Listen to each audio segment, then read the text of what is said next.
ಆತ್ಮೀಯ H16 news ವೀಕ್ಷಕರೇ, ನಾನು ನಿಮ್ಮ MI ಅಥವಾ ಮಲ್ಲಪ್ಪ ಜೋತಾವಾರ್.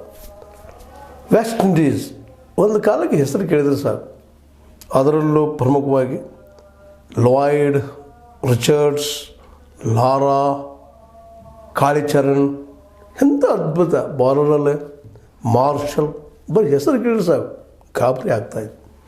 ಅಂಥ ಟೀಮ್ ಹೋಲ್ಡಿಂಗ್, ಒಬ್ಬರು ಇಬ್ಬರು ದೈತ್ಯರಲ್ಲ. ಈ ವೆಸ್ಟ್ ಇಂಡೀಸ್ ಟೀಮ್ಗೆ ದೈತ್ಯ ಟೀಮ್ ಅಂತ ಕರಿತಾಯಿದ್ರು. ಇನ್ನು ಇದು ಸೋಲರಿಯದ ಟೀಮು. ಆಸ್ಟ್ರೇಲಿಯಾದಂತೂ ಆಸ್ಟ್ರೇಲಿಯಾದಲ್ಲಿ ಹೋಗಿ ಹೊಕ್ಕು 6-1 ಗೆದ್ದು ಬಂದಂಥದ್ದು. ಇದು ಸಾಮಾನ್ಯ ಇತಿಹಾಸ ಅಲ್ಲ, ಅದ್ಭುತವಾದ ಇತಿಹಾಸ ಪಡೆದಂಥ ಇವತ್ತು ವೆಸ್ಟ್ ಇಂಡೀಸು ಎಷ್ಟು ಅಧಪತನಕ್ಕೆ ಇಳಿದಂದ್ರೆ 27 ಕಾಲ್ಔಟ್, ಬರೀ 27.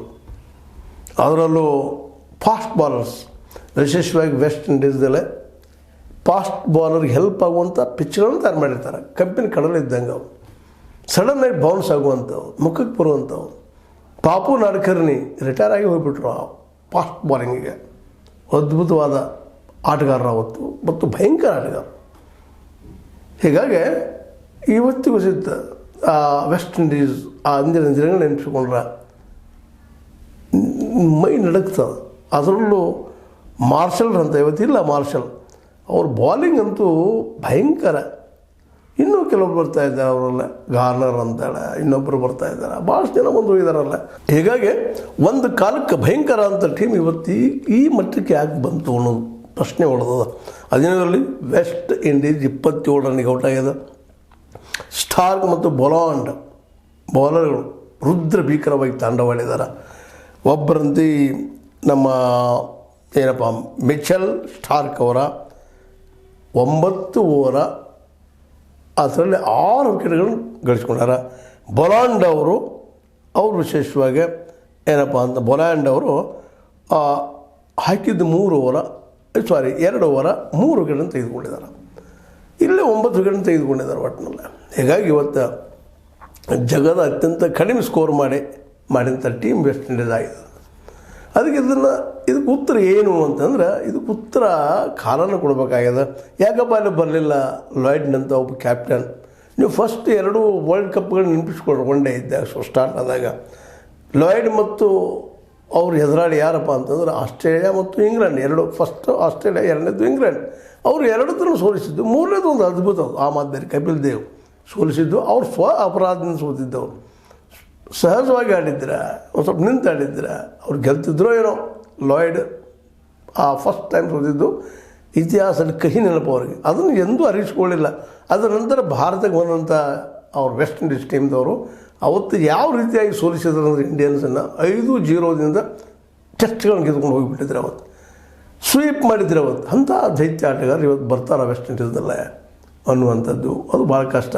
ಹೀಗಾಗಿ ಇವತ್ತು ವೆಸ್ಟ್ ಇಂಡೀಸ್ ವಿಶೇಷವಾಗಿ ಅಲ್ಲಿಯ ಒಂದು ಆಡಳಿತ ಮಂಡಳಿ ಇವತ್ತು ಈಗಾಗಲೇ ಅಲ್ಲೇ ಯಾರಪ್ಪ ಅಂತಂದ್ರೆ ಶಿವನಾರಾಯಣ್ ಚಂದ್ರಪಾಲ, ಡೆಸ್ಮಂಡ್ ಹೈನ್ಸ ಮತ್ತು ಇಯಾನ್ ಬ್ರಾಡ್ಶಾ ಇವರು ಇವತ್ತಿನ ಅಲ್ಲಿ ಆಯ್ಕೆ ಸಮಿತಿಯವರು. ಅವರದಿಂಥವ್ರನ್ನ ಈಗಾಗಲೇ ಆಯ್ಕೆ ಸಮಿತಿ ಜೊತೆಗೆ ಕೋಚ್ಗಳು ಸಹ, ಅವರ ಜೊತೆಗೆ ನಮ್ಮ ಕ್ಲೈವ್ ಲ್ಯಾಡನ್ನು ಸರ್ ವಿವಿಯನ್ ರಿಚರ್ಡ್ಸ್ ಮತ್ತು ಬ್ರಯಾನ್ ಲಾರಾ ಇವರನ್ನು ತರಬೇಕು ಕೋಚಿಗೆ ಇವರಿಗೆ ಅಂತೇಳಿ ಇವತ್ತು ವಿಚಾರ ಮಾಡ್ತಾಯಿದ್ದಾರೆ. ಭಾಳ ಅನಿವಾರ್ಯ. ಇದೇನಿರಲಿ, ಇದು ನಡೆಯುವಂಥದ್ದು ಆಟದಲ್ಲ 7-7. ವಿಶೇಷವಾಗಿ ಇದು 2ನೇ ಅತ್ಯಂತ ಕಡಿಮೆ ಸ್ಕೋರ್ ಆಗಿದೆ. ಈ ಮೊದಲ ನ್ಯೂಜಿಲೆಂಡ್ 26 ರನ್ನಿಗೆ ಔಟ್ ಆಗಿತ್ತು. ನ್ಯೂಜಿಲೆಂಡ್ ಯಾರ ವಿರುದ್ಧ? ಇಂಗ್ಲೆಂಡ್ ವಿರುದ್ಧ 1955 ಆಕ್ಲೆಂಡದಲ್ಲ. ಅದರ ನಂತರ 2ನೇದು ಈಗ ನಮ್ಮದು ವೆಸ್ಟ್ ಇಂಡೀಸ್ ಇದ್ದಿದ್ದು. ವೆಸ್ಟ್ ಇಂಡೀಸ್ದಲ್ಲ ಇನ್ನೊಂದು ಭಾಳ ಇಲ್ಲಿ ಗಮನಿಸಬೇಕಾಗಿದ್ದಪ್ಪ ಅಂತಂದ್ರೆ, ವೆಸ್ಟ್ ಇಂಡೀಸ್ಗೆ ಹೋಗಿ ವೆಸ್ಟ್ ಇಂಡೀಸ್ ನೆಲದಲ್ಲಿ 3-0 ಇವತ್ತು ಆಸ್ಟ್ರೇಲಿಯಾ ಗೆದ್ದದ. ಅದು ಅವ್ರ ನೆಲದಲ್ಲಿ, ತಾಯಿ ನೆಲದಲ್ಲಿ. ಇದು ದೊಡ್ಡ ಒಂದು ರೀತಿ ಏನಪ್ಪ ಅಂತಂದ್ರೆ ಭಯಂಕರ ನೋವನ್ನು ಉಂಟು ಮಾಡುವಂಥದ್ದು ವೆಸ್ಟ್ ಇಂಡೀಸ್ದವ್ರಿಗೆ. ಅದೇ ಕಾಲಕ್ಕೆ 30 ರನ್ನಿಗೆ ಸೌತ್ ಆಫ್ರಿಕಾ ಏನಪ್ಪ 1896 ಇಂಗ್ಲೆಂಡ್ ವಿರುದ್ಧ ಮಾಡಿತ್ತು. ನಂತರ ಮತ್ತೆ ಅದೇ ಸೌತ್ ಆಫ್ರಿಕಾ ಇಂಗ್ಲೆಂಡ್ 1924 ಮಾಡಿತ್ತು. ಇನ್ನು ಅದೇ ಮತ್ತು ಸೌತ್ ಆಫ್ರಿಕಾ 3 ಸಲ ಇದೆ, ಹ್ಯಾಟ್ರಿಕ್ ಆಗಿದೆ. ಅದು 35 ರನ್ನಿಗೆ ಆಲ್ಔಟ್ ಆಗಿತ್ತು ಕೇಪ್ ಟೌನ್ದಲ್ಲ. ಅದು ಬರ್ಮಿಂಗ್ಹ್ಯಾಮ್ ಮುಂದೆ ಕ್ವೆಬೆರಾ ಅನ್ನುವಲ್ಲೇ ಸೌತ್ ಆಫ್ರಿಕಾ 3 ಸಲ ಈ ಒಂದು ಅತ್ಯಂತ ಕಡಿಮೆ ಸ್ಕೋರ್ಗೆ. ಅದರಲ್ಲೂ ಅತಿ ಕಡಿಮೆ ಸ್ಕೋರ್ ನ್ಯೂಜಿಲ್ಯಾಂಡ್. ಅದು 26 ರನ್ಗೆ ಔಟ್ ಆಗಿತ್ತು. ಇದು 27 ರನ್, ಒಂದು ರೀತಿ 2ನೇ ನಂಬರ್ ಆಗಿದೆ ಇವತ್ತು ವೆಸ್ಟ್ ಇಂಡೀಸ್. ಅದೇನೋ ಇರಲಿ, ಸೋಲಾಗ್ಯದ. ಈ ಸೋಲಿನಲ್ಲೇ ಪ್ರಮುಖ ಪಾತ್ರ ವಹಿಸಿದವರು ಏನಪ್ಪ ಅಂತಂದ್ರೆ ಅಲ್ಲಿಯ ಆಸ್ಟ್ರೇಲಿಯಾದ ಬೌಲರ್ಗಳು ಸ್ಟಾರ್ಕ್ ಮತ್ತು ಅದೇ ಕಾಲಕ್ಕೆ ಬೋಲ್ಯಾಂಡ್, ಇವರು ಪ್ರಮುಖ ಪಾತ್ರ ವಹಿಸಿದ್ದಾರೆ. ಈ ಸೋಲಿಗೆ ಇವರ ಬಿರುಗಾಳಿ ಸದೃಶ ಬಾಲಿಂಗ್, ಫಾಸ್ಟ್ ಬಾಲಿಂಗಿಂದ ಇವತ್ತು ಈ ವೆಸ್ಟ್ ಇಂಡೀಸಿಗೆ ಸೋತಿದ್ದಾರೆ. ಇದು ಮರಳಿ ಕಟ್ಟಲಿಕ್ಕೆ ಸಾಧ್ಯ ಇದೆ ವೆಸ್ಟ್ ಇಂಡೀಸ್ ಟೀಮನ್ನು ಅನ್ನೋದು ಮಾತ್ರ ಈಗ ಹೇಳಲಿಕ್ಕೆ ಸಾಧ್ಯ ಇಲ್ಲ ಅನ್ನೋಂಥ ಮಾತು. ಯಾಕಂದ್ರೆ ಆಲ್ರೆಡಿ ಇತ್ತೀಚಿನ ದಿನದಲ್ಲಿ ನೋಡಿದಾಗ ವೆಸ್ಟ್ ಇಂಡೀಸ್ ಸೋಲ್ತಾನೆ ಬಂದದ್ದು, ಕೆಳಗೆ ಇಳಿತಾನೆ ಬಂದದ್ದು, ಒಮ್ಮೆಲೆ ಮೇಲಕ್ಕೆ ಹೇಳ್ತದೆ ಅನ್ನೋದು ಭಾಳ ಕಷ್ಟದ ಕೆಲಸ. ಆದರೂ ಕ್ಲೈವ್ ಲೈಡ್ನ್ ಅಂತ ಕೋಚ್ ಭಾಳ ಬುದ್ಧಿವಂತರು ಮತ್ತು ಧೈರ್ಯಶಾಲಿ. ಅದೇ ಕಾಲಕ್ಕೆ ವಿವಿಯನ್ ರಿಚರ್ಡ್ ಅತ್ಯದ್ಭುತ ಬ್ಯಾಟ್ಸ್ಮನ್, ಅವರು ಇವತ್ತು ಅದರ ಕೋಚ್ ಆಗಿ ಅಥವಾ ಅದರ ಆಡಳಿತ ಮಂಡಳಿಯಲ್ಲಿ ಬರುವಂಥದ್ದು ಇವತ್ತು ಅವ್ರು ಮನವಿ ಮಾಡ್ಕೊಳ್ತಾ ಇದ್ದಾರೆ ಅವರಿಗೆ. ಮತ್ತು ಬ್ರಯನ್ ಲಾರಾ ಟೆಸ್ಟ್ನಲ್ಲೇ 400 ರನ್ ಹೊಡೆದಂಥ ವ್ಯಕ್ತಿ.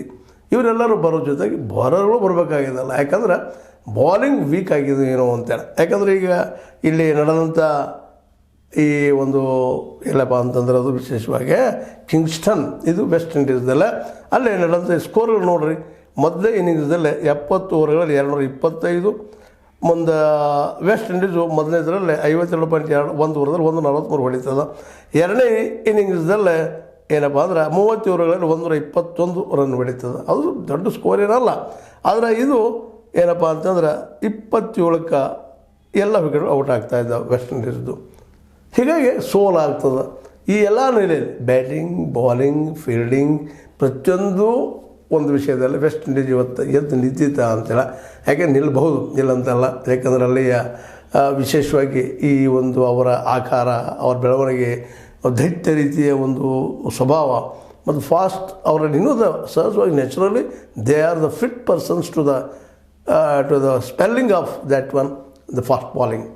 ಹೀಗಾಗಿ ಅನೇಕ ಶಕ್ತಿ ಅವರಲ್ಲಿ ವೃದ್ಧ ತಾಡನದ. ಆದರೆ ಅದನ್ನು ಸರಿಯಾಗಿ ಬ್ಯಾಟ್ಸ್ಮನ್ ಮೇಲೆ ಪ್ರಭಾವಿಯಾಗಿ ಇಷ್ಟುವಂಥ ಒಂದು ಕಲೆಯನ್ನು ಅವ್ರು ಬೆಳೆಸಬೇಕಾಗಿದೆ ಅಂತ ಕಾಣ್ತದೆ.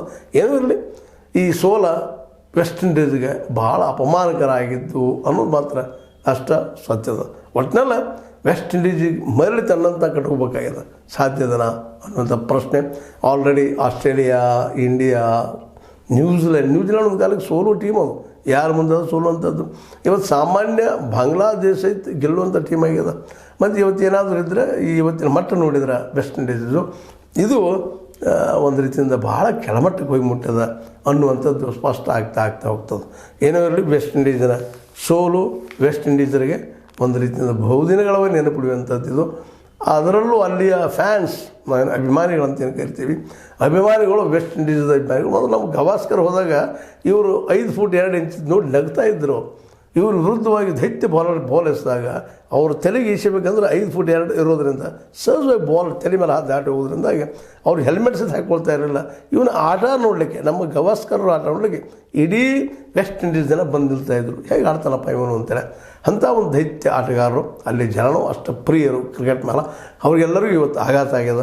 ಆ ಆಘಾತದಲ್ಲಿ ನಾವು ಒಂದಾಗಬೇಕಾಗ್ತದೆ. ಆ ಮಾತು ಬೇರೆ, ಗೆಲುವು ಸೋಲು ಬೇರೆ. ವೆಸ್ಟ್ ಇಂಡೀಸ್ ಅವರು ನಮ್ಮ ಮಿತ್ರ ದೇಶದವರು, ಸಣ್ಣ ಸಣ್ಣ ದ್ವೀಪಗಳಿದ್ದಂಥವು. ನಮ್ಮಲ್ಲಿಂದ ಅನೇಕ ಜನ ಅಲ್ಲಿ ಕೂಲಿಗಳಾಗಿ ಹೋದಂಥವ್ರು ಅಲ್ಲಿ ಸಾಕಷ್ಟು ಜನ ಇದ್ದಾರೆ. ಈ ಶಿವನಾರಾಯಣ್ ಅನ್ನೋಂಥ ವ್ಯಕ್ತಿ ಅಲ್ಲಿ ವೆಸ್ಟ್ ಇಂಡೀಸ್ಗೆ ಹೋದಂಥವ್ರು ಮೂಲತಃ ಭಾರತೀಯರು.